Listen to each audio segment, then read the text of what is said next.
If you're over 50 and play pickleball, here's a crazy idea. Why not let the coach who wears readers show you a serve that'll actually work for players like us?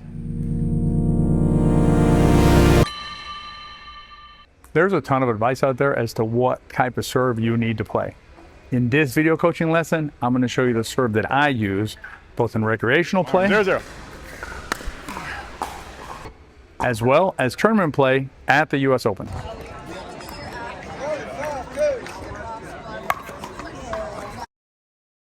Make sure you stay tuned to the end of the video, because at the end, I'm going to teach you 3 keys to hitting your effective serve just like that. So how do we know what characteristics our serve needs to have in order for it to be effective? The way we know that is by understanding what we're trying to accomplish with this shot. This same process applies to all the shots you hit in pickleball, whether it's your serve, your return, your third, your fourth, keep going. You want to understand how that shot fits into the framework of pickleball. In other words, how does that shot interplay with the rules, with the strategies, with the objectives that you have when you're playing? That's how you can determine whether the shot that you're actually trying to hit is an effective shot or not. Specific to the serve, what we're trying to do with the serve is to set the stage most favorably to our team. Now, obviously, when we're serving, we're playing on the serve side, so we want to make our job as easy as possible. And we do that by using the serve to apply pressure on our opponents. The more pressure we can apply on our opponents, the more effective our serve will be. Now, there is a limitation, there is a caveat here, if you will, which is we don't want to miss our serve. So we're balancing the margins that we give ourselves within our serve together with the effectiveness of the serve in terms of the pressure it applies on the return side. In a minute, I'm going to show you exactly what you need to do to hit this very effective serve. Now, to be clear, this serve is effective at all levels of play. In fact, even the pros use it a lot when they're playing. But this serve is particularly effective for 50-plus play, as I'll explain when we get into those details. In the meantime, if you're a 50-plus player, make sure you subscribe and hit the bell notifications to this channel, because this channel is dedicated to players just like me and just like you. Let's take a look at some of the other serves that players chase out there, and then I'll give you the specifics on how to hit this very effective serve. Talk to enough of your fellow players or watch enough YouTube videos, and you're going to see all sorts of serves, including the hard serve, the cut serve, sometimes called the corkscrew or the spin serve, the extra heavy top spin serve, the short angle serve that's also hit with spin on it, and there's even a lob serve. The questions we need to answer about having all these different serves as part of our game is, are these serves actually worth the extra investment in time to learn all of these different serve variants in order to bring them into our game? Or is there one serve that'll accomplish what we want to do when we're playing? As I shared earlier in this lesson, what we're trying to do with our serve is to set the stage for our team as favorably as we can by applying pressure on our opponents. That serve there, you probably saw on the camera, bounced pretty deep on the court, and it actually did not hit the court again until it had hit the fence. So you can imagine trying to return a serve like that, where you're basically getting pushed back into the fence, like that serve there hit the tripod, right, which is at the fence. So you can see how these serves are able to apply pressure on the returner because they're pushing the returner back off the line and away from where they're trying to hit the shot.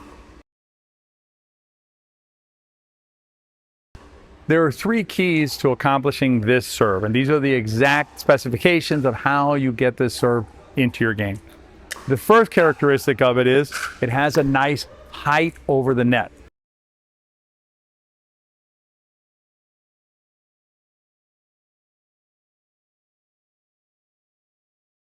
That's a really important part of this shot. What that does is it makes sure that you're not going to hit the net. It also allows you to hit with more ease to get the depth on the shot that you're looking for. As we get older, right, we don't want to spend that much energy on these serves. What happens is when we serve low like that, it's really hard to get the ball deep. I'm really cranking this ball, right? To get the ball deep like that, it's still bouncing right before the fence. I can hit a much softer serve along this trajectory there, and it's going to go the depth that I want. I just mentioned the term trajectory, probably something that you haven't thought about in terms of your pickleball. If this kind of concept appeals to you, this kind of specificity and clarity in what you're doing, join us inside one of our online coaching opportunities. We have several of them, and you'll start learning these important concepts like trajectory so you can add them to your play. Now that we have clarity on the height over the net, let's talk about where I'm aiming my serve. Where I'm aiming my serve is exactly middle of the service box, about 4 feet from the baseline. That is not necessarily where I'm going to hit it, although that was pretty close. It's just where I'm aiming. That nice depth there, that was a little shorter than I wanted to. That good depth there like that, right? That target will give me the depth that I'm looking for without too much risk. I'm giving myself as much as I can from the side, right? Side and center line. And I'm giving myself a nice 4-foot cushion from the baseline.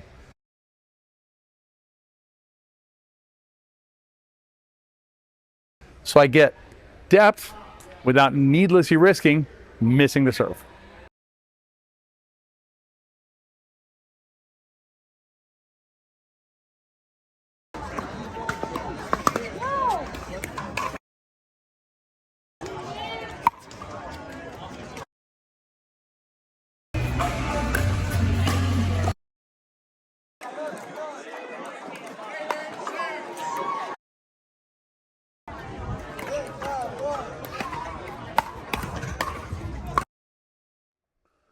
One additional key to having an effective serve is to have a consistent stroke mechanic.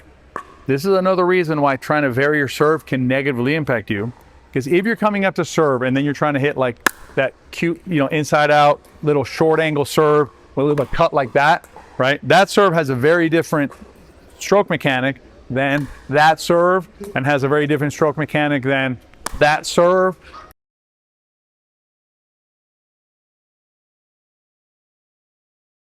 So the more different types of stroke mechanics I have, the more variance I'm going to have in my serve.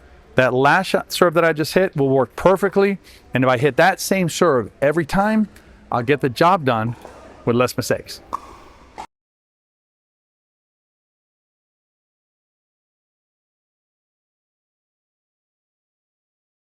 An effective serve, particularly when you're an effective pickleball serve, particularly when we're 50 plus.